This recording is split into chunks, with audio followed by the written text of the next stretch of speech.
자, 잘 쓰셨죠? 네, 집원 보겠습니다. 집원의 경우도 시험에 거의 매회 나오는데 집원의 경우는 필지마다 부여하는 번호가 집원이고 밑에 집원의 표기부터 정리하도록 하자고요. 집원의 경우는 부여할 당시에 지적 소관청에서 집원을 부여하게 되고 부여하는 순서는 북서쪽에서 집원이 시작이 돼서 남동쪽으로 진행하도록 집원을 부여하는 것이 진행 방향이 됩니다. 이 말은 여기서 설명 따라 드릴 것이고요. 집원의 생긴 형태의 경우는 10번 집원도 있고 30번도 있고 10의 1번 또는 30의 1번에서 네 가지 모양새를 갖는 것이 집원의 형태인데 10번, 30번 나온 집원을 본번만 된 집원이라고 부르고 밑에 있는 집원은 앞에 번호가 본번이고 뒤에 번호 부번입니다. 집원은 본번이라는 번호와 부번이 만나서 하나의 집원 구성할 수도 있더라요. 본번만 나온 집원을 다른 말로 바꾸게 되면 단식 집원이라고 부르고 본번과 부번 같이 나온 집원을 복식이라고 부릅니다. 이게 일단 집원의 구성인데 표기할 당시에는 10과 11 원칙은 아라비아 숫자로 표기하는 것이 원칙이고 그 다음에 집원 앞에 한글 산자 쓰는 경우가 있는데 산자 쓰는 경우는 이 토지가 임야대장에 등록이 된 토지이거나 임야도에 등록한 토지는 집원 앞에 산자가 붙게 됩니다. 산자를 쓰고 안 쓰고의 기준은 지목 따라가는 것이 아니라 대장 따라가는 겁니다. 임야대장, 임야도의 경우 뭐가 붙었대요? 산자가 붙죠. 그럼 반대로 24회가 기출하기를 토지대장과 지적도에 등록하는 토지는 아라비아 숫자로 표기한다. 이게 시험 지문이에요. 헷갈렸죠? 거기서 임야대장, 임야도는 집원 앞에 뭐가 붙어있대요? 산자가 붙잖아요. 그러니까 시험 지문 거꾸로 역으로 표현해서 토지대장 지적도의 경우는 아라비아 숫자로만 표기한다. 맞았어요?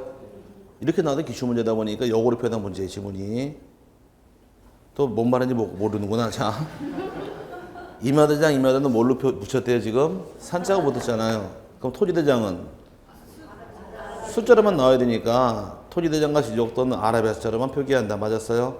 이게 나온 지문이니까 역으로 나온 지문은 헷갈리지 마시라는 얘기입니다. 그러면 산을 붙이고 안 붙이고의 기준은 대장 따라가는 거예요. 혹 시험 지문상에서 지목이 임야의 경우에 집원 앞에 산을 부여한다. 이 지문 나오게 되면 이 지문은 맞는 말 틀린 말? 이거 틀린 말입니다. 산자 쓰고 안 쓰고의 기준은 대장 따라 세분하는 것이 지목 따라 세분하는 것이 아니에요. 임야라는 토지 지목이 있을 때 임야라는 땅은 무조건 임야대장만 나오는 것이 아니라 임야가 토지대장 나오는 경우도 있다고 배웠어요. 이런 땅을 뭐라고 부르더라고 우리끼리? 토임. 토임이 뭐라고요? 토지대장에 나오는 임야를 토임이라고 불러요.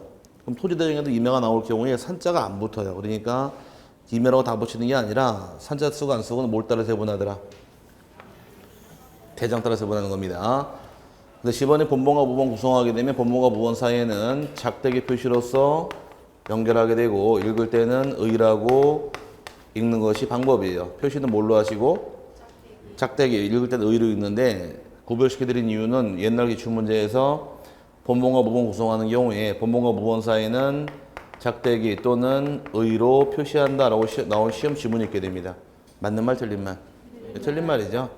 표시는 뭘로 하는 것이고 작대기고 읽을 때는 의니까 서로 개념이 달라서 구별하시라고 표시는 뭘로 하시고 작대기 읽을 때는 의다 이렇게 이해하고 넘어가시고요.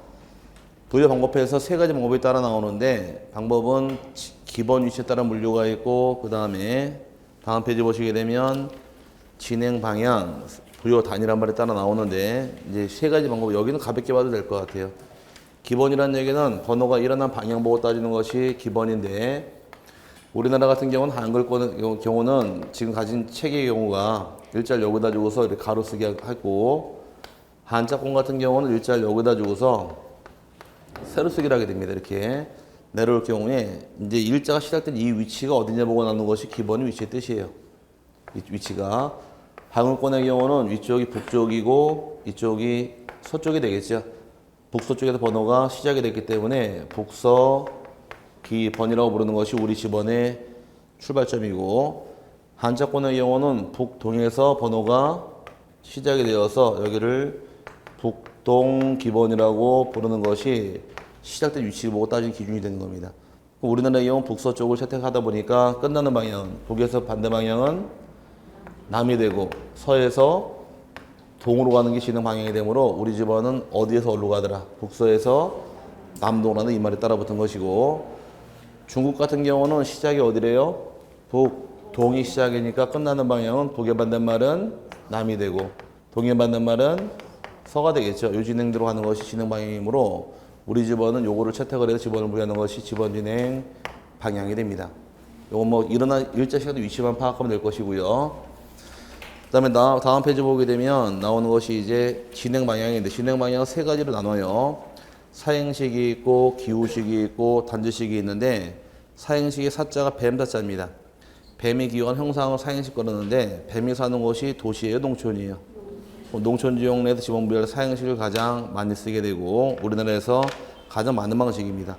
필지배열이 그만큼 불규칙한 지역은 사행식을 많이 쓰게 돼 있고, 기후식의 말뜻은 홀짝을 한자어로 기우 그럽니다.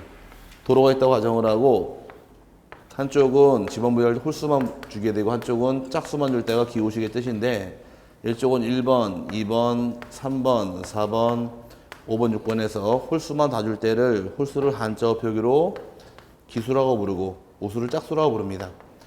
홀짝을 한자어로 기우라고 부르는 거예요. 그럼 기후식을 사용한다는 얘기는 전제 조건이 도로가 발달이 돼 있어야 하니까 주로 시가지 지역 내에서 많이 쓰는 것이 기후식이고, 기후식의 다른 말은 뭐라고 부르느냐, 이를 교호식이라고 부릅니다. 기후식은 지번을 연결해 보니까 1번, 2번, 3번, 4번, 5번, 6번에 도를 잡고 교차하다 보니까 교차하는 방식을 다른 말로 교호식 그런 거예요. 기후식과 교호식은 갈듯 말듯이고 주로 시가지 지역에서 많이 쓰는 것이 기후식 됩니다. 그 다음에 블록식은 단지식이라고 말 쓰는데, 도시개발사업 등 사업 시행령 내에서 블록 단위로 지정한 다음에 1블록, 2블록 해서 부여할 때가 단지식입니다. 밑에 그림 보면 이해할 테니까 간단히 이해하시되, 여기서 하나만 기억하시면 다른 거면 나올 건 없고, 기후식의 말뜻은 모르면 하더라. 홀짝을 기우다 이렇게만 이해하시면 여기는 하나만 넘어가면 되고요. 근데 부여 단위에 따른 분류에서 지역단위법, 도읍단위법, 단지단위법이 있는데, 단지단위법이 블록식이에요. 그럼 주로 쓰는 지역이 어디일까? 도시개발 사업시행지역이 되겠죠. 그거 하나 떼버리면 되고, 이제 분리할 것은 지역단위법, 도읍단위 두 개를 세분하게 하실 공부인데, 지역이란 말이 쉬운 것 같아요? 도읍이란 말이 쉬운 것 같아요? 예? 예, 지역이란 말이 쉬운 것처럼 보이지만 쉬운 말 도읍으로 풀어야 돼요. 도읍이란 말 뜻은 한자어 표기로 도읍 그럽니다. 이렇게 도읍해서 한자를 쓰는데, 도읍의 뜻은 그림도자 이벽자예요. 말 그대로. 도읍의 뜻은 한자로 뭐라고요? 그림도자에다가 무엇이 있더라? 입사하겠다 이 뜻이 도읍의 뜻인데, 이 말만 풀면 됩니다. 직역을 하게 되면 도면에 입하려겠다 이 뜻이 도읍의 뜻인데, 의역을 하게 되면 도면에 입하려겠다는 얘기는 나뭇가지를 잡은 경우에 달린 이파리가 많아요, 적어요? 많죠? 도읍에 입하려겠다는 얘기는 도면의 장수가 많다는 얘기예요. 도면의 장수가 많다는 얘기는 지역이 넓을까 좁을까? 넓다 해서 지역이 넓고 도면의 장수가 많은 지역은 도읍 단위법을 쓰게 되어 있고, 지역은 정반대가 있게 됩니다. 지역은 정반대 입장이다 보니까 도면의 장수가 몇 장 되지 않고, 지역이 좁은 지역은 지역 단위법을 쓰는 것이 방법이 되어서 정반대니 하나만 잘 기억하시면 돼요. 뭐만 기억하시면 돼요? 도읍만 기억하시면 돼요. 도읍이라는 말 뜻은 뭐의 줄임말이더라? 그림도자에 이벽자들을 기하시고, 말 뜻은 도면에 그림이 있더라. 이파리했다 뜻이고, 이파리했다는 얘기는 도면에 장수가 많고 지역이 넓다를 기하시고 풀고 가시면 답이 풀릴 겁니다. 반대로 지역 단위법 도면의 장수가 몇 장 되지 않고 지역이 좁은 지역은 지역 단위법을 쓰다 보니까 지역과 도읍은 서로 정반대 관계예요. 이 기본하고 진행 방향, 이 단위별 분류는 거의 잘 안 되지 않으니까 제목 정도만 파악하시면 되고, 실제로 외국의 시범부여도 안 나옵니다. 이거 안 보셔도 돼요. 우리나라도 모르는데 외국 거 뭐 하려고 공부해. 그러니까 이거 안 보셔도 상관없고, 넘어가시면 토지등에 따른 지범부여에서 이 부분만 외워놓으시면 됩니다. 이 부분만. 지범부여할 때 이제 어떻게 부여할 것이냐 해서, 신규 등록이나 등록 전환, 분할 합병 등이 발생하게 되면 지범부여하는 원칙 예외만 잘 세분하시면 문제 맞추니까 이 부분은 대부분 다 근데 암기를 하셔야 돼요. 어쩔 수 없이. 처음에 나온 것이 신규 등록이 있다거나 또는 등록 전환이 있는 경우 집은 어떻게 부여합니까? 해서 원칙이 따라 붙는데, 원칙의 경우는 이런 대상 토지가 있게 되면 대상 토지와 인접한 토지, 즉 인접지 본번에 부번을 부여하는 것이 원칙입니다. 어떻게 부여라고요? 인접지 본번에 부번을 부여해라. 이게 원칙인데 이렇게 해서 서해안 바닷가 요만큼 매립했다고 가정하게 되면 새로 등록할 토지가 발생한 경우 이 땅의 지번이 몇 번이냐요. 이거 부여하려고 그러면은 얘 땅 인접한 땅을 찾아야 돼요. 인접지가 예를 들어 3개가 있다고 가정을 하고 5에 1이 있고 6이 있고 7번이 있을 경우 이 땅 지번이 몇 번이냐요. 인접지가 몇 개가 있어요 지금? 3개가 있죠. 3개 중에서 본번으로 된 지번은 6번, 7번이 있네요. 부번은 예선 탈락하고 빠져야 되고 빠른 본번은 6번이죠. 그럼 이 땅은 6에 1이다가 원칙이에요. 여기 인접지 본번의 부번주라는 얘기입니다. 그럼 이 말 뜻 이해 갔어요? 그럼 부번을 주게 되면 6회를 주게 되면 6번 옆에 있다고 위치 파악할 수 있죠. 여기 기본 원칙인 반면에 그럼 원칙이 부번이라는 얘기는 예외는 뭐가 될까요? 지번이 부번 아니면 본번인데 부번이 원칙이라는 얘기는 자동으로 예외는 본번이 돼버리는 거예요. 그럼 예외 규정은 다만 다음에 해당하는 경우는 최종 본번 다음 번호부터 순차적으로 본번만으로 부여할 수 있다. 재량 사유가 3개가 빠지는데 여기는 하이한다가 아니라 할 수 있답니다. 의무 규정이 아니란 얘기예요. 3개가 따라 나오는데 하나는 대상 토지가 제일 마지막 지번, 최종 지번 토지와 인접한 경우, 제일 마지막 지번과 인접한 경우는 그 다음 지번 줄 수도 있다 이 뜻이고, 두 번째 경우는 이미 등록한 토지와 거리상으로 멀리 떨어져서 부번이 불합리한 경우는 부모만 줄 수도 있다. 이게 두 번째 예외 규정이며, 마지막은 여러 필지로 되는 경우에도 본번만으로 부여할 수 있다고 됩니다. 여기서 주의할 점은 지번 일단 요 3가지 지문이 껴들어가게 되면, 이 중에는 껴들어가게 되면 이게 튀어나와야 돼요. 시험 지문 나오는 유형이 신규 이렇게 나와요. 신규 등록 대상 토지가 여러 필지로 되는 경우에 껴들어가요. 이해 갔어요? 그럼 신규 등록 대상 토지가 여러 필지로 되는 경우에는 요 말이 껴들어가죠. 이때는 최종 본번 다음 번호부터 본번만으로 부여할 수 있다는 말이 튀어나오는 겁니다. 오케이? 요 3가지 예외 규정을 잘 봐놓고 넘어가시고, 논점이 좀 많은 것이 나올 때 신규 등록 나올 수가 있고 등록전은 둘 다 나올 수 있으니까 두 개 비교해서 정리하실 부분이고요. 그 다음에 나오는 것이 이제 분할인데, 분할이 있게 되면 분할은 토지를 나누는 게 분할입니다. 분할은 원칙은 분할 후에 하나의 필지에 대해서는 분할되기 전 지번을 그대로 부여하게 되어 있고, 하나를 제외한 나머지 토지의 경우는 본번에 최종 부번 다음 순번으로 부번을 부여하는 것을 원칙으로 합니다. 이것도 외우셔야 돼요. 어떤 걸 외우시느냐, 여기서는 최종 부번 다음 부번을 외워놔야 됩니다. 뭐라고요? 최종 부번 다음 부번인데, 분할했게 되면 우리나라는 본번은 건들질 않아요. 10번을 분할하게 되면 10과 10의 1, 또 분할하면 10과 10의 2, 10의 3, 10의 4, 10의 5, 10의 6 부번 잡고 주는 것을 최종 부번 다음 부번 그런 겁니다.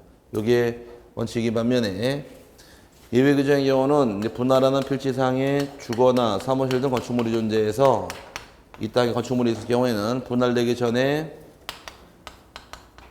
지번을 저 주거와 사무실 있는 땅에 의무적으로 우선 부여, 여기는 하여야 한다 의무 규정입니다.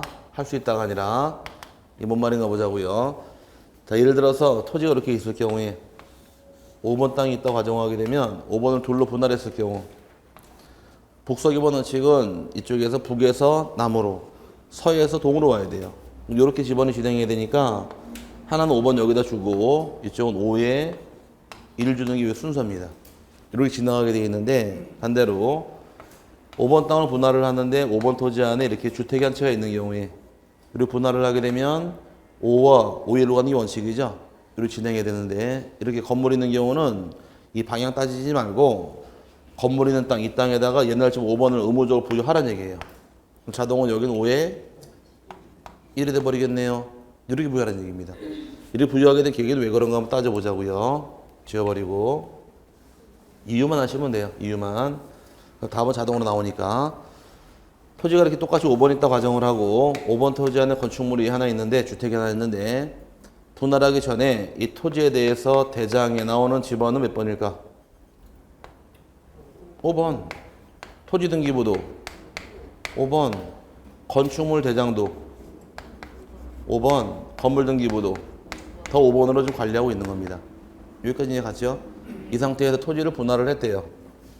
분할을 해서 원칙대로 이렇게 흘러가면서 5번을 여기다 주고 여기 5회를 줘버리게 되면 지금 분할된 건 토지이지 건물은 바뀐 게 없잖아요.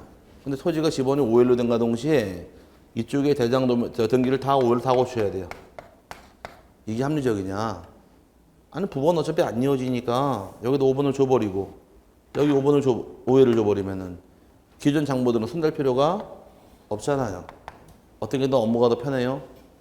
이게 더 편하지 않아요? 그래서 이럴 때는 분할할 때 토지에 있는 건물이 있는 경우는 방향 따지지 말고 이 땅에다가 옛날 지번을 의무적으로 우선 부여하여야 한다가 돼버리는 거예요. 이해 갔어요? 이게 일단 분할할 때 얘기고 합병할 때 얘기는 합병하는 경우 합병 원칙은 합병 대상 지번 중에서 선순위 지번을 지번으로 쓰는 것이 원칙입니다.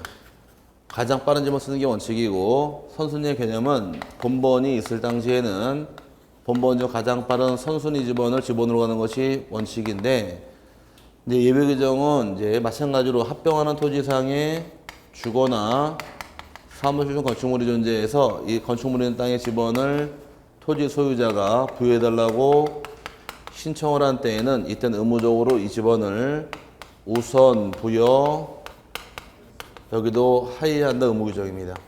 여기 한번 틀려보자고요. 여기 의무 규정인데 자 만약에 5번, 6번, 7번 세 필지 합병하게 되면 지번은 몇 번이 될까? 가장 빠른 지번은 5번이 되겠죠. 5번은 당연히 선순위니까 지번이 되는 건 당연한 이치인데 반대로 이번에는 5, 6, 7 합병하는데 7번 토지 안에 건축물이 있대요. 합병 후 지번은 몇 번이 될까? 몇 번? 하나, 둘, 셋. 몇 번? 5번이에요. 아니 건물이 있는데 건물이 있다 할지라도 달라고 신청 안 했잖아요. 여긴 이게 붙어 있어. 신청한 때라는 단서가 붙어 있어요. 신청 안 하면 건물에다 무조건 7번 있는 게 아니라 5번으로 가다가 단위 토지 소유자가 난 7번을 주십시오라고서 신청을 했을 때에는 이때는 7번으로 부여하여야 돼버리는 거예요. 그럼 주거와 사무실 2번 나와요. 분할할 때 1번 나오고 주거와 사무실이 합병할 때 1번 나오는데 분할하는 경우는 소관청에서 신청 안 하더라도 직권으로 부여해줘요. 하지만 합병하는 경우는 그냥 주는 게 아니라 달라고 신청을 해야 주니까 여기 숨어 있으니까 주의하셔야 됩니다. 여기서 많이 틀리면 안 돼요. 그래서 합병은 신청해야 주니까 주의하시길 바랍니다. 네, 마지막 남은 것이 이제 지적, 확정, 측량, 지역이란 말이 나오는데 도시개발사업 등 지적, 확정, 측량 실시한 경우 어떻게 부여할 것이냐 해서 이제 개발사업 등을 하게 되면 토지 필지가 깨끗해지다 보니까 지번도 깨끗하게 쓰겠다는 뜻이 숨어 있게 됩니다. 그럼 깨끗한 걸 사용을 하려면은 종전 지번 중 본번이 깨끗할까, 부번이 깨끗할까? 본번이 깨끗하겠죠. 그래서 원칙은 종전 지번 중에서 본번만 사용하는 게 원칙입니다. 근데 본번만 쓰되 본번도 사용 못하는 본번이 2가지가 빠져요. 사용 못하는 것이 하나가 도시개발사업 시행지역 안과 밖에 동일한 본번이 있는 경우 이 지번 사용하지 못하게 됩니다. 개발사업 시행지역 이렇게 있다고 가정을 하고 이 안에도 사업 5번 있는 밖에도 5번 있는 거예요. 지금 안과 밖에 동일한 번호 2개가 발생했을 때를 중번이 발생했다고 부르고 하나는 의무적으로 없어지게 됩니다. 밖에는 사업 시행했어요? 안 했죠? 밖에 쓰라고 놔두고 이 집은 안에서 안 써버리는 거예요. 하나 양보해야 되니까. 이게 안과 밖에 동일한 번호 사용할 수 없다 이 뜻이고 또 하나의 경우 사업 시행지역 경계에 걸친 집은 사용하지 못하는데 경계 걸친 지번이라는 얘기는 못 쓰는 경우는 이제 이만한 토지가 하나의 필지로서 존재하다가 사업 시행에 포함이 돼버리면 일부가 포함돼버린 겁니다. 그럼 얘가 7번 토지일 경우에 안에도 7번, 밖에도 7번이 있죠? 하나의 필지였으니까. 그럼 필지가 사업 시행자 안과 밖은 하나의 필지가 안 되다 보니까 분할을 하게 돼 있습니다. 분할하면 밖에 7번 써야 되니까 안에서 7번 안 써버리는 거예요. 안과 밖에 동일한 번호 사용할 수 없고 경기에 걸친 거 사용하지 못하게 됩니다. 이 두 가지 제외한 본번으로 한다고 원칙인 반면에 예외 규정은 다만 부여할 수 있는 종전 지번의 수가 새로 부여할 지번의 수보다 적은 때에는 이 말이 단서가 붙어요. 이거 참 말이 어려운 말인데 종전 지번의 수가 새로 정할 지번의 수보다 적다. 이 말 뜻이 뜻하는 바는 뭐냐? 지번이 부족하다는 얘기입니다. 개발 사업을 하게 되면 지번이 부족할 수밖에 없어요. 의무적으로. 한번 질문 한번 해보자고요. 우리 강의실이 개발 사업 시행 지역, 제가 사업 시행자, 여러분이 토지 소유자예요. 도시개발 사업을 제가 환지 방식으로 실행하겠대요. 여기 10분이 계신데 10명이 환지를 다 받으시겠대. 그럼 환지를 해주려면 사업 시행자 입장에서 토지를 조성을 해야 될 거 아니에요. 몇 필지가 만들어져야 환지가 될까? 최소한 10필지가 아니니까 어려운 문제예요. 최소한 11개 이상이 나와야 돼요. 아니, 왜 11개 이상 나와야 되지? 사업에 들어간 비용은 누가 충당해요? 제가 미쳤어요? 내 돈 내고 사업해주게? 땅을 팔아서 비용 충당할 거 아니에요? 채비지. 안 배웠어요?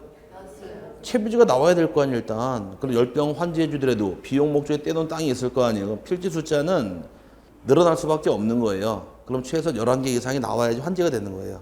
하나는 채비도 뗀다 할지라도. 그럼 10명이 사업 시행했다 할지라. 그럼 최소한 땅은 몇 개가 나와야 돼요? 11개 이상은 나와야지 환지가 되는 겁니다. 채비지로 발생한 땅이 있으니까. 그럼 10개 집은 다 쓰더라도 새로 만드는 땅은 11개니까 집은 부족할 수밖에 없는 거예요. 그 부족하면 메꿔야겠네요. 메꿀 땐 둘 중에 하나는 메꾸라가 되는 겁니다. 하나는 블록 단위로 한 해 본번을 부여한 후에 세 분의 부번을 부여할 수도 있고, 즉 블록식으로 부여할 수도 있고, 또 하나의 경우는 최종 본번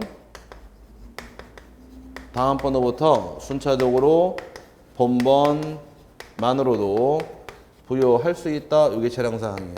여기 따라 나오는 것이 개발사업 시행인데 이 두 가지 말은 이 말이 나올 때 따라 붙는 겁니다. 주의하실 부분이고, 논점이 두 개가 더 남은 것이 이 개발사업 시행령은 원칙은 공사가 준공된 후에 지번 부여가 원칙인데 공사가 준공되기 전에도 지번은 미리 부여할 수가 있더라요.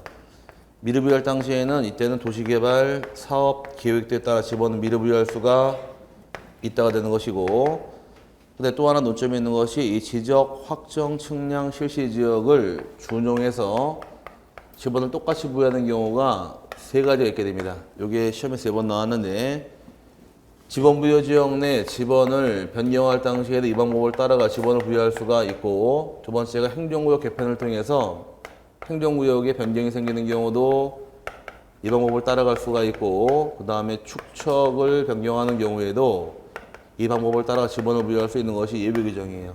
그래서 요 세 개를 잡아 놓으면은 지번 공부 끝난 겁니다. 나중에 저 뒤에 가서 지번은 변경합니다. 지번 어떻게 부여할까요? 물어봤을 때 나올 말은 지적 확정 측량 실시 지역을 준용한다. 이 말이 나와야 돼요. 행정구역 변경이 생겼습니다. 지번 어떻게 부여할까? 지적 확정 측량 실시 지역을 준용한다. 축척을 변경하더라도 지적 확정 측량 실시 지역을 준용합니다. 이 말이 나오면 공부 끝난 겁니다. 근데 24회 때 나오기를 예를 기출했는데 축척 변경에 있는 경우 지번은 인지 없이 본번에 부번을 부여한다. 맞았어요? 틀렸죠? 어떻게 부여해야 돼요?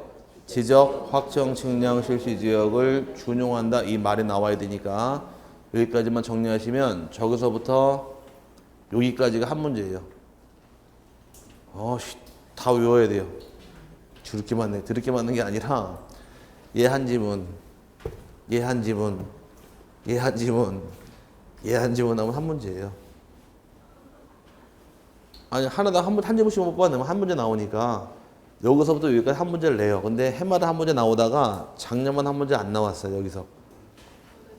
올해 나온다는 얘기예요. 왜?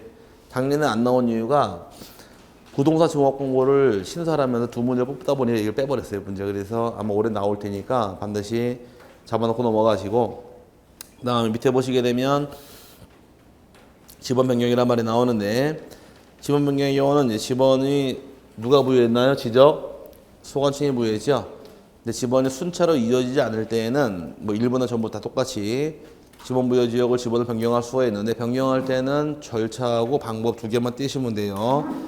1번의 경우 절차에서 지적 소관청은 지적 공부에 등록된 지번을 변경할 필요가 있다고 인정하면 시도지사나 대도시장의 승인을 받아 지번 부여 지역 내 전부나 일부 지번을 변경할 수가 있더라. 승인권자가 누구냐? 이게 첫 번째 논점이 있는 겁니다. 누구 승인 받으래요? 시도지사 또는 대도시장 승인을 받게 돼 있고 승인 받으러 갈 당시에는 이번 지문처럼 지번을 왜 변경하는가 승인 신청으로 사유를 기재할 것이고 지적도 임의도 사본에다가 지번 명세를 첨부해서 승인 신청 들어가게 됩니다. 그럼 신청받은 시도지사 등은 승인 여부를 소관청이 통지했을 때 지번을 변경할 수가 있는데 이때 다음 페이지에 그 지번을 어떻게 부여합니까? 해서 방법이 빠져 있죠. 방법은 이게 방법이에요. 이거 지번 어떻게 부여해? 지번 변경에 있는 경우는 지적 확정 측량 지역을 준용한다. 이 말 기억하시면 돼요. 다른 건 아무것도 안 나오고 두 개밖에 안 나와요.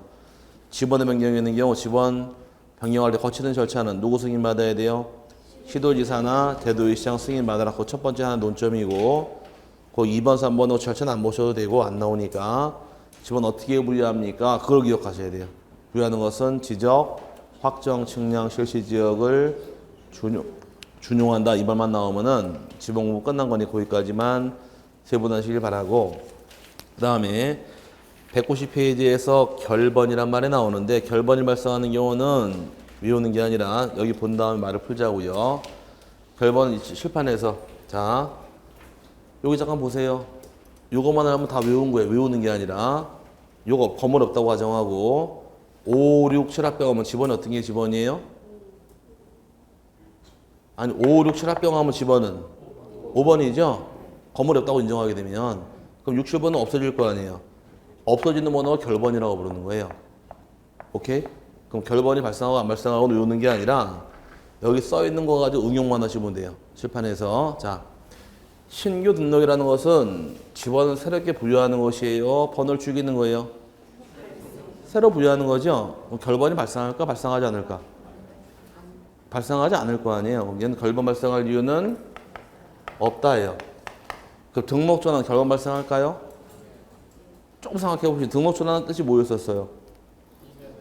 임야대장, 임야도에서 토지대장 지적 넘어가는 등록전환인데 그럼 임야대장, 임야도에게 뭐가 붙어 있다가 산자 붙어 있다가 토지대장 넘으면 산자가 없어야 되니까 이 집은 없애버리고 다시 부여했으니까 여기서 산지번은 결번이 발생하는 겁니다. 오케이? 그 다음에 분할하게 되면 결번이 발생할까요? 하나는 옛날 집은 그대로 주고 계속 부번을 주는 거니까 번호 죽일 이유는 없잖아요. 그럼 얘도 결번 발생할 이유는 없다라는 것이에요. 오케이? 합병하면 결번 발생할까요? 선선히 있으면 무슨 죽을 거 아니에요. 얘도 결번 발생할 것이다. 그러니까 얘도 결번 발생할 것이고 그 다음에 도시개발 사업하면 어떤 것만 쓴대요? 종전지번 중 부분만 사용을 하죠. 거꾸로 그럼 종전지번 중 부번은 아니 쉽게 얘기해보자고. 종전지번이 본번지번도 부번지번도 있는데 어떤 것만 쓰겠대요? 본번만 쓰겠다. 부번 쓰지 않겠다는 얘기잖아요. 그럼 부번은 죽어야지. 얘도 결번 발생할 수가 있다라는 거예요. 그럼 이 세 개는 어딜 따라가요? 여길 따라가니까 얘도 부번 결번 발생할 수 있다가 되겠죠? 이해 갔어요? 그러니까 외우는 게 아니라 알면 돼 하나씩. 그럼 이거 찾아나가면 되는 겁니다. 그래서 밑에 결번 발생하는 사유 보니까 사유가 지번을 변경하게 되면 결번 발생할 것이고 행정구역 변경, 도시개발사업, 축차 변경 네 가지는 똑같이 가니까 전부 다 종전지번 중 부번만 쓴다는 얘기는 부번이 결번이 발생할 것이다 이렇게 이해하시면 되고 지번 정정은 정정 전의 지번 결번 발생할 것이다. 등록전환은 산자 붙은 지번은 결번 발생할 것이다. 합병하게 되면 후순위 지번은 결번이 발생할 것이다. 해면성 말소가 된 경우도 흩어지 결번 발생하겠네요. 하지만 칠판에서 결번 발생하지 않는 것은 신규 등록 결번이 없죠. 분할 결번이 있어요? 없잖아요. 하나 더 추가시키면 직무 변경. 지목 하나 바뀌면 끝나는 거, 지번 바꾸는 게 아니니까. 그래서 오른쪽 칸에 신규 등록 분할하고 지목 변경은 결번 발생할 이유가 없다 이 뜻이에요. 그러니까 자꾸 외우려고 덤비시면 끝이 없는데 알면 아무것도 아니에요. 지번 부여는 원칙만 이해할 줄 알게 되면 주권 요건을 세분할 수가 있는데 나쁜 습관들이 자꾸 외우려고 덤비더라고. 자기 머리를 인식을 못하고. 저도 못 외우거든요. 이제는. 외워지든가요? 뭐 부분은? 아닌가? 이제 오늘 들은 내용 외우려고 집에 가시면은 가만히 있어봐. 아 그게 뭐 이러면서 이제 가만히 있어봐 밖에 안 나오지. 외워지는 게 아니니까 자꾸 눈으로 봐서 익혀나가는 거예요. 자꾸. 눈으로 보는 적이 나오면 그거는 맞아요. 그걸 뭐라고 부르느냐? 각인. 각인시켜 나오는 전부 다 알아요. 왠지 아세요? 한번 따져볼까? 여자분들 계시니까 냉장고에 파 어디 있어요? 거기 있죠? 해문 어디 있고? 예, 거기. 우유는 어디 있고? 예, 그 김치는 어디 있고? 예, 그 메로시는 어디 있고? 예, 그거 어떻게 다 기억해, 그걸. 그러니까 이게 뭐예요? 가게는 사람 맞추는데 남자분들 집에 김치 어디 있는지 아세요? 깍두기 김치? 모르잖아, 잘. 그러니까 이게 이제 자꾸 보고서 겪어본 사람은 이제 자꾸 맞출 수 있는데 그 남자분 신랑한테 가다 뭐 좀 끊어봐 그러면은 냉장고 위에를 어디 있어? 한참 헤매잖아요. 왜 안 보니까. 늘 보는 사람은 다 외우겠지만 안 보면은 내게 안 되는 겁니다. 자주 봐야지만 사랑스러움을 알고 예쁜 걸 아는 거예요. 안 보면은 예쁜 줄 모르는 겁니다. 어쨌든 간에 여기까지가 지번이고, 근데 지번이 발생하기는 어떻게 처리할 것이냐? 하나만 체크하세요. 밑에 사유 밑에 결번 대장 그거만 체크하세요. 결번이 발생하게 되면 발생한 결번은 결번 대장의 기재에서 소관청이 영구히 보관합니다. 근데 어떤 대장이래요? 결번 대장인데 과거에 기출 문제가 한번 나오기를 결번이 발생하게 되면 지번 대장이 기재한 후에 영구히 보존해야 한다. 틀린 말이 됐으니까 결번 대장입니다. 그다음에 이제 여기까지 지번에서 한 문제 출제하니까 잘 좀 봐놓고 넘어가시고, 그 다음에 지목입니다. 지목이란 정의가 토지의 주된 용도에 따라 토지의 종류를 구분하여 지적공부에 등록한 것을 말한다 해서 지목 용도별로 총 28개가 세분되는데 분류 유형은 크게 세 가지 유형이 있게 됩니다. 어떻게 분류할 것이냐 해서 지형 지목이 있고 토성 지목이 있고 용도 지목이 있는데 우리 지목은 용도 지목이에요. 그래서 토지의 주된 용도란 말이 튀어나온 것이고 토지 성질이나 형태 보고 정한 것은 아니니까 지형 지목이나 토성 지목은 우리랑 관계가 없습니다. 근데 오른쪽 넘어가서 지목의 원칙이랑 표기란 말 나오는데 지목을 정하는 원칙은 네 가지 원칙을 지목을 정하는 게 원칙이에요. 첫 번째가 일필 일목의 원칙. 하나의 필지에 지목 하나만 부여한다. 이 원칙을 통해 지목을 정하는 첫 번째 원칙이고, 두 번째 주지목 추정의 원칙은 땡땡 쳐놓고 양입지. 아까 아파트 안의 도로는 도로로 분류하더라. 대로 편입시켜버리더라. 대로 편입이 돼버렸죠. 하나의 필지에 지목이 2개 이상 있을 때에는 주된 지목을 통해 지목을 정한다고 주지목 추정의 원칙이고, 여기서 파생한 토지가 바로 양입지예요.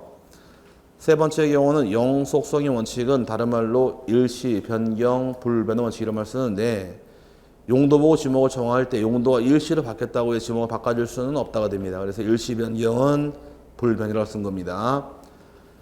근데 마지막에 이제 사용 목적 추정의 원칙은 이제 개발 사업을 등을 통해서 대지만 조성하더라도 지목은 미리 결정할 수가 있다요. 건물 짓지 않더라도 목적을 정해놓게 되면 지목을 미리 정하는 원칙을 사용 목적 추정의 원칙. 그런데 이건 좀 이따 지목 나갈 때 한번 사례를 설명드릴게요. 이 4개 원칙을 통해 지목을 정하게 되고, 지목의 표기란 말 나오는데 지목이 나오는 장부는 몇 개 장부에 나오느냐? 지목은 4개 장부에 나옵니다. 몇 개 나온다고요? 4개 장부에 나와서 지목이 나오는 장부는 토지대장에 나오고 임야대장에 나오고, 지목은 지적도하고 임야도에서 토지대장, 임야대장의 지목을 등록을 하게 되고, 그 다음에 지적도하고 임야도의 지목을 기재하는데, 대장에 기재하는 지목은 정식 명칭입니다. 정식 명칭하고 뭐가 또 붙어 있어요? 여러분 교재 코드 번호죠? 코드 번호 중요한 건 아니니까 설명을 드릴게요. 코드 번호하고 정식 명칭 적어라 나오는데, 지목이 28개가 있는데 가장 먼저 나오는 지목이 전이에요. 두 번째는 답, 세 번째는 과수원, 네 번째는 목장용지, 다섯 번째 넘기지 말고 그 다음에 임야란 게 있어요. 이렇게 순서가 정해져 있는데 전이 첫 번째 지목이죠. 그럼 0, 1이 붙어요. 두 번째는 0, 2, 과수원은 0, 3, 목장용지 0, 4, 맨 마지막 지목이 잡종지인데 잡종지 28이 붙는 겁니다. 그럼 내 토지가 과수원일 경우는 대장에 적을 때는 0, 3, 과수원 이렇게 적는 방법입니다. 0, 3이 요게 코드 번호고 얘가 정식 명칭이에요. 그럼 대장에 계좌는 지목은 약칭이 안 됩니다. 그대로 다 적어야 돼요. 여기 적는 방식이 될 것이고, 반대로 지적도임의 경우 적는 지목은 부호로 기재합니다. 부호로 기재하는데 원칙은 부호가 두 문자가 원칙입니다. 두 문자는 여기 머리 글자 원칙이어서 과수원의 경우 뭐를 따실까?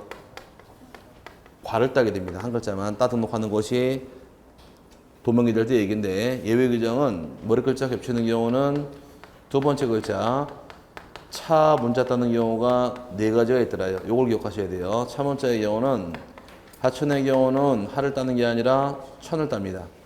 하를 따면 똑같은 하란 말은 없지만 학기용지랑 비슷하니까 애초에 막아버리려고 하천은 천을 땄고, 유원지의 경우는 유를 따게 되면 유지랑 똑같다 보니까 원을 따야 되고, 공장, 용지의 경우는 공을 따게 되면 공원하고 똑같아서 장을 딸 것이고, 주, 차, 자의 경우는 주를 따게 되면 주유사하고 똑같다 보니까 차를 따게 됩니다.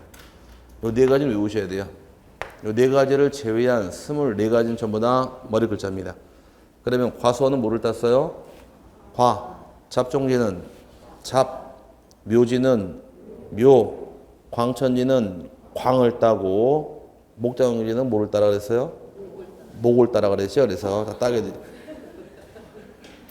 왜 그 뭘 따려고 목장용지 목을 따야죠. 그래서 다 따게 돼 있으니까 이 네 개만 기억하시면 돼요. 과거 23회기 슈문제에서 출제하기를 지목이 공장용지의 경우에 도면에 기재할 때는 공으로 표시해야 한다, 이렇게 문제가 나왔어요. 공이 아니라 장이니까 이렇게 해서 네 개 참고하시고, 그래서 밑에 차문자 표기에서 주차장, 공장용지, 하천, 유원지 네 개만 잘 체크하시면 됩니다.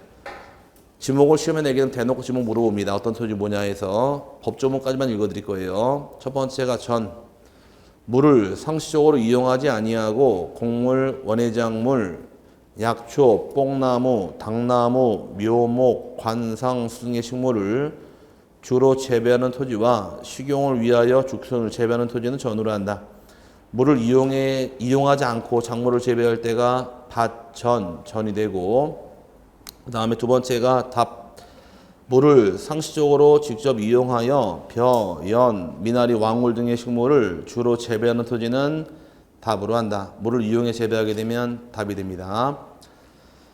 세 번째가 과수원. 사과, 배, 밤, 호도, 귤나무 등 과수류를 집단적으로 재배하는 토지와 이에 접속된 저장고 등 부속 지설물의 부지는 과수원을 한다. 추천할 곳이 다만 주거용 건축물의 부지는 대로 갑니다. 아까 양입지 제한 사유에서 지목 몇 개 기억하시라 했어요?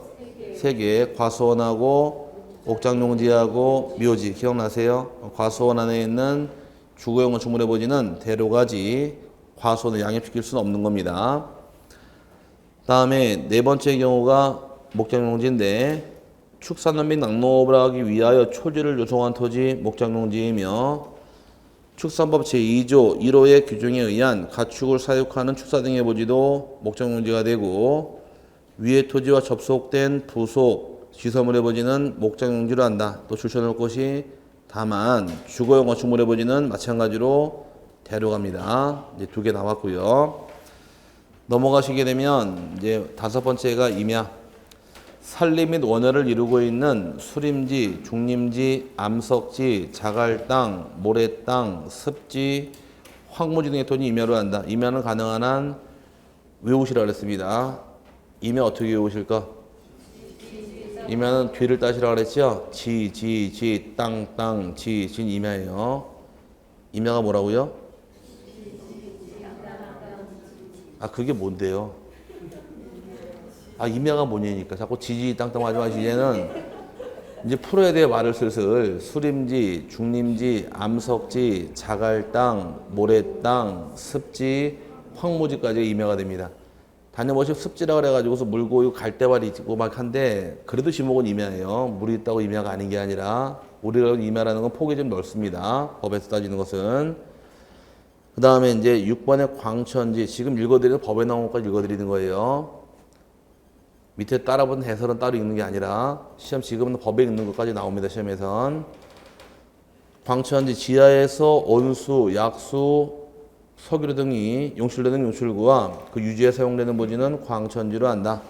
다만 온수, 약수, 석유류 등을 일정한 장소로 운송하는 송수관, 송유관 및 저장시설 부지는 제외한다. 동네 주변에 약수터 있나요? 그게 광천지예요. 또 가시면 온천이 있죠. 뜨거운 물 나오는데 거기도 광천지고 우리 집 앞마당에 유전이 있더라. 그거 광천지가 되는 겁니다. 우리나라도 산유국이에요. 우리나라 산유국에 이름 올라가 있어요.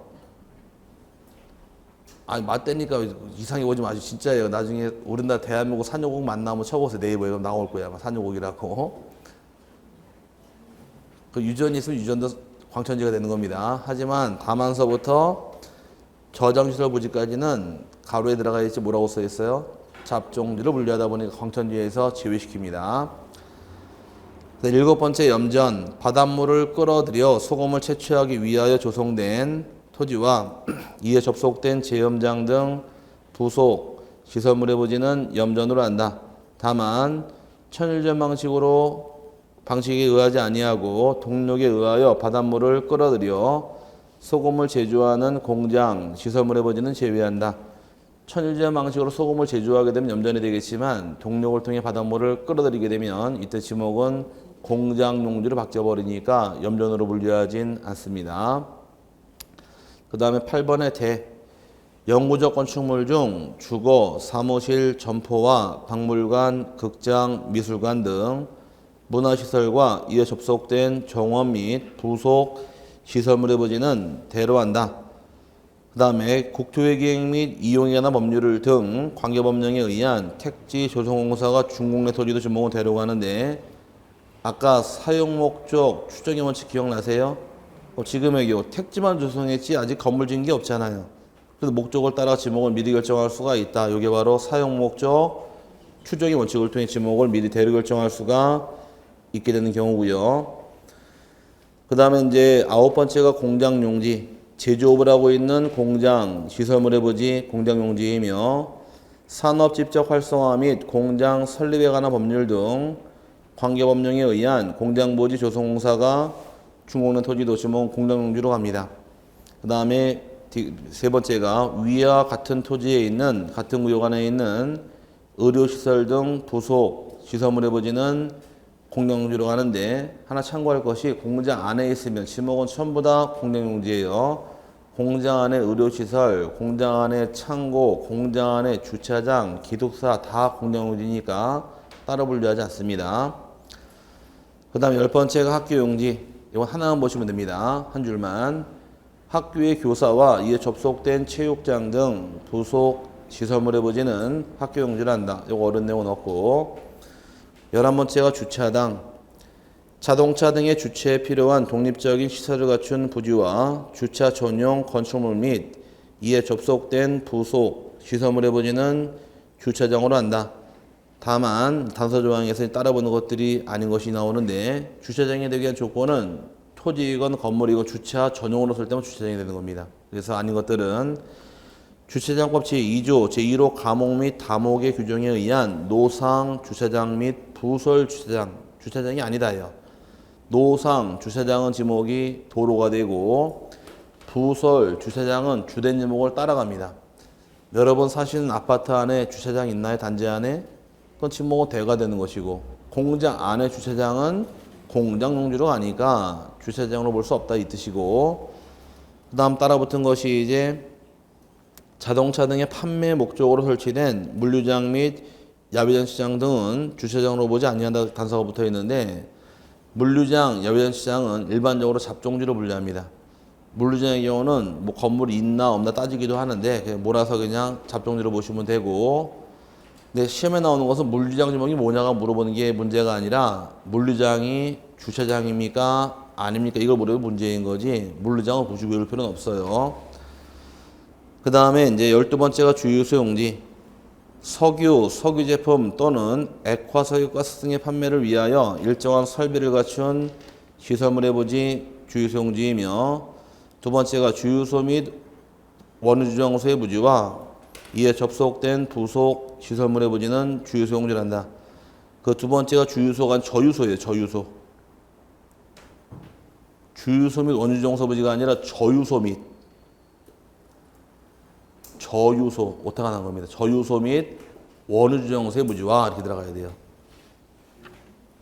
여러분 교재에 이렇게 써있죠. 주유소 및 써있잖아요. 주유소 및 원유주정소라고 써있죠. 이렇게. 요 주유소가 이게 저유소예요.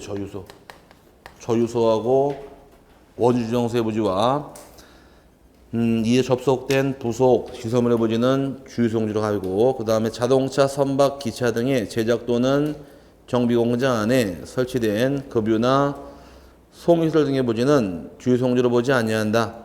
공장 안에 있게 되면 전부 다 공장 용지로 편입돼 버리니까 주유소로 분류하지는 않는 겁니다. 그 다음에 13번째가 창고 용지. 물건 등을 보관 또는 저장하기 위하여 독립적으로 설치된 보관 시설물의 부지와 이에 접속된 부속 시설물의 부지는 창고 용지를 한다. 이거 어려운 내용은 없고. 14번째가 도로. 시험이 참 많이 나왔는데 도로의 경우는 일반 공중의 교통운수를 위하여 보행 또는 차량 운행에 필요한 일정한 설비 또는 형태를 갖추어 이용되는 토지 도로이며, 도로법 등 관계법령에 의하여 도로로 개설된 토지도 제목은 도로로 갑니다. 도로법상은 도로지만 도로가 아닌 게 있어요. 도로로 보자는 것은 지하도로와 고가도로는 도로로 보지 않습니다. 뭐는 도로가 아니라고요? 지하도로와 고가도로는 도로로 분류를 안 해요. 우리나라 지적은 몇 차원 지적인가요?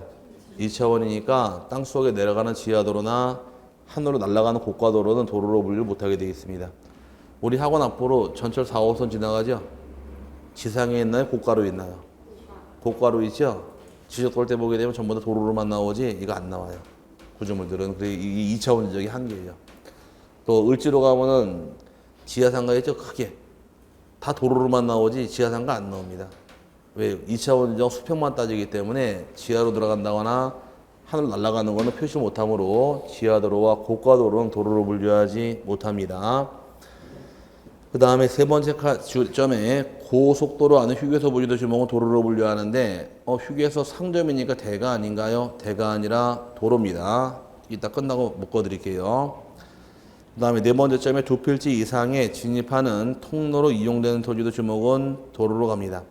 그 다음에 다섯 번째까지 볼 텐데, 아파트, 공장 등 단일 용도의 일정한 단지 안에 설치된 통로 등은 도로로 보지 아니한다 규정하고 있는데, 아파트 안에 도로의 경우는 지목은 대로 분류하고, 공장 안에 있게 되면 공장 용지로 편입돼 버리니까 별도로 도로를 보지 않습니다. 그 다음에 15번의 철도 용지. 교통 운수를 위하여 일정한 궤도 등의 설비와 형태를 갖추어 이용되는 토지와 이에 접속된 역사, 차고, 발전 시설 및 공작창 등 부속 시설물의 부지는 철도 용지로 한다. 하나가 나왔던 게 과거 역사가 한번 나온 적이 있는데, 역사는 전부 다 철도 용지입니다. 역사는 대라고 나왔다는 한번 출제한 적이 있는데 많이들 빠졌어요. 서울역은 지목이 뭐가 돼요? 철도 용지죠. 역사니까. 서울역을 대라고 말씀하시면 본인이 이름이 노씨가 되고 이름 숙제가 되는 겁니다. 서울역을 지집으로 사는 사람이 있죠? 누구예요? 밤만 되면 잠자러 모이잖아요. 노씨요 숙자들.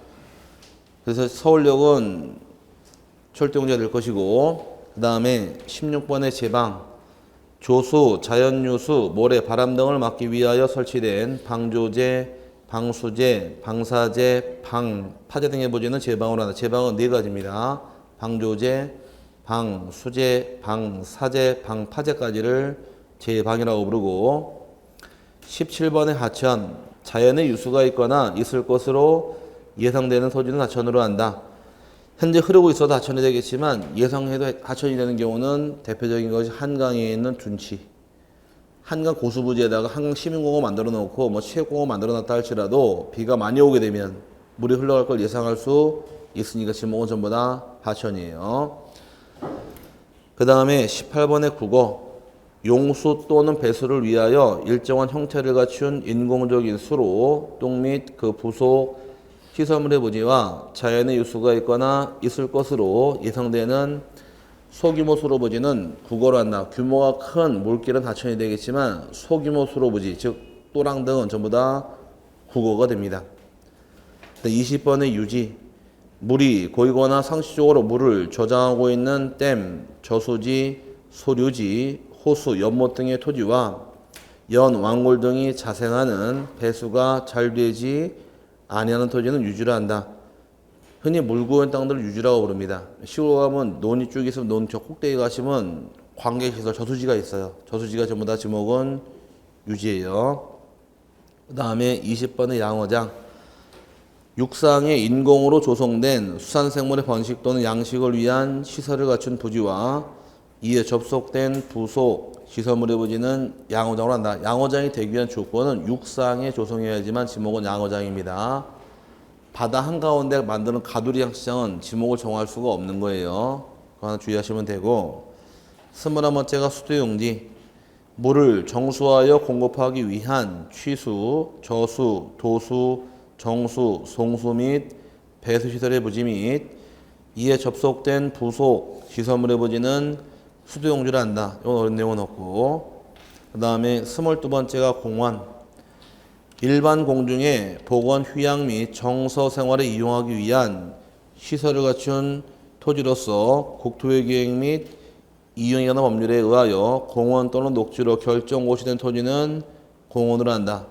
이것도 크게 어려운 문제 될 건 없습니다. 그래서 밑에 하나만 잘 보시면 돼요. 국토의 계획 및 이용에 관한 법률에 의하여 공원으로 결정고시 된 토지는 공원인데 주로 어린이공원, 근린공원, 도시자연공원, 체육공원까지는 지목이 공원입니다. 하지만 묘지공원만큼만 지목이 묘지예요. 그거 하나만 주의하시면 되고 작년에도 기출을 했습니다.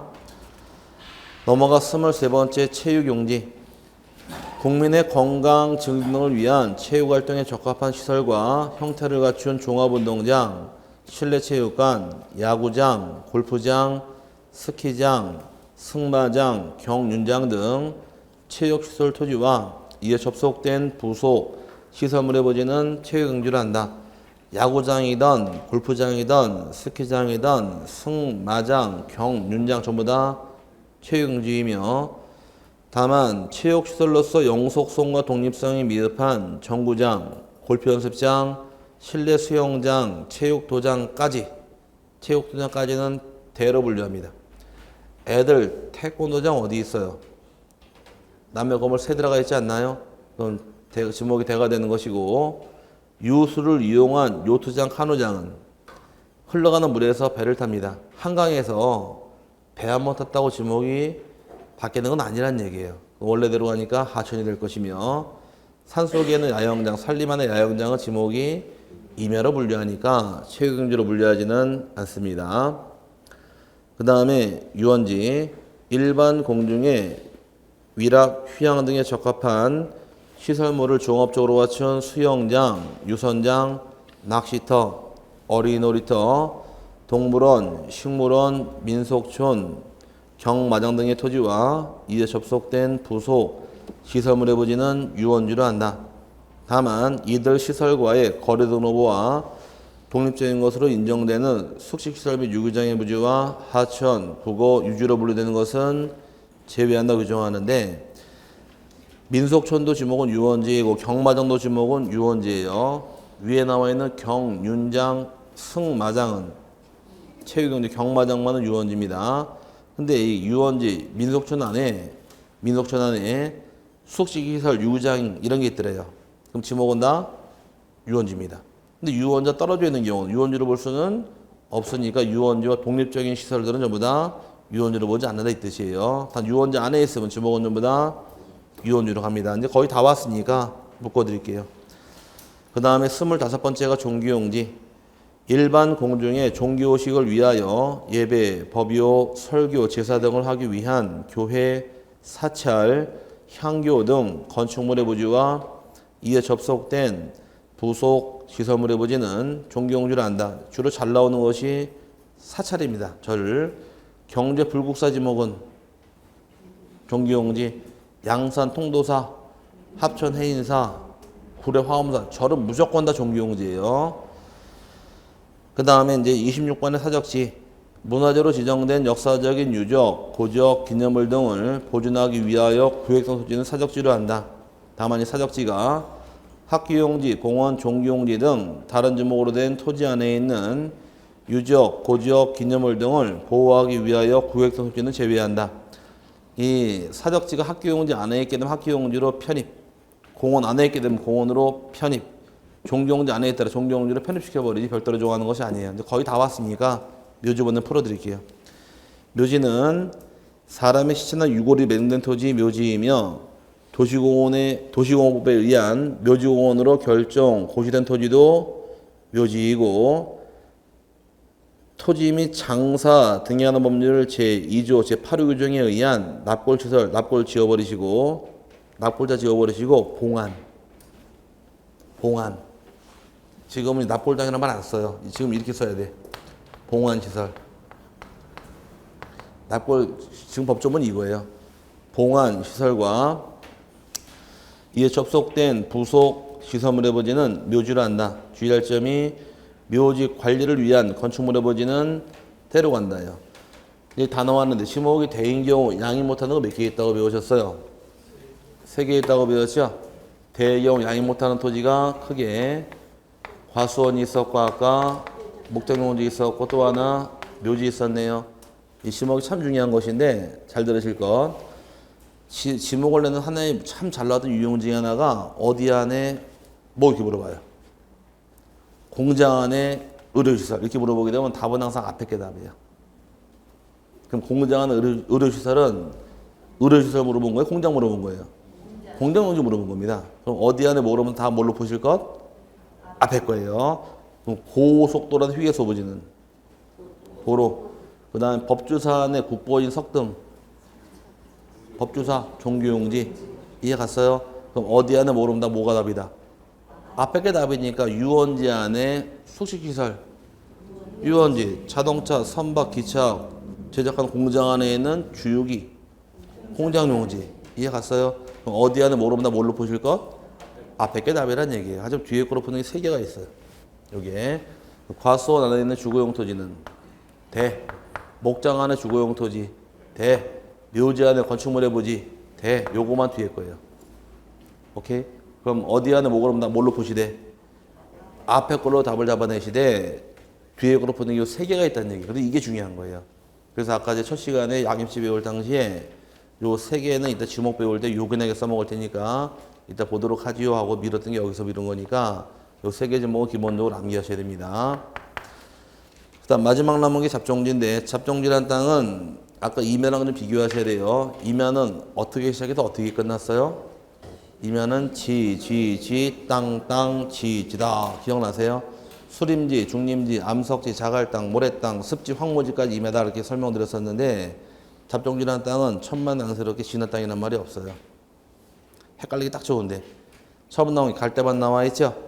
실에 물건을 쌓아두는 곳, 돌을 캐내는 곳, 흙을 파내는 곳, 야외시장, 비행장, 공동우물, 영구적 건축물 중 변전소, 송신소, 수신소, 송시설, 도축장, 자동차 운전학원, 쓰레기 및 오물, 처리장 등의 부지와 또 중요한 말 다른 지목에 속하지 않는 토지도 지목은 잡종지다예요.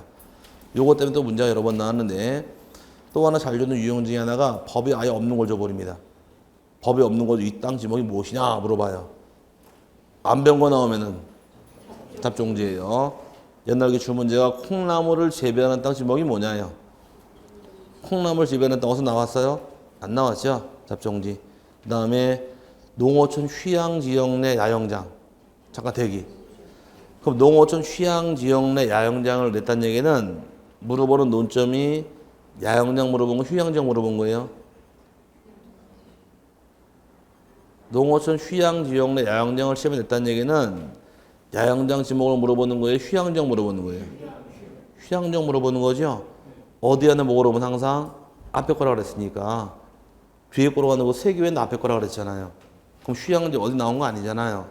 잡종주로 간다 이 뜻이에요. 그러니까 안 배운 거 나오시면은 얘가 뭐지? 한자 고민하지 마시고 안 배웠다 싶으시면 뭘 찍어라. 그럼 맞아요. 그렇게 이해하고 넘어가시면 될 부분이고 오른쪽에 지목 관련 지리 외시는 안 나옵니다. 여기는 안 보셔도 상관없으니까 안 봐도 돼요. 지금 지목 나오는 문제는 법에 나온 것만 딱 줘요. 법에 있는 것만 주지 법에 없는 거 안 주니까 이런 건 안 보셔도 상관없어요. 지리 외 대학은 안 나와요. 넘어가서 다음에 나오는 것이 뭐가 나오느냐. 페이지가 197페이지에 면적 나와 있죠.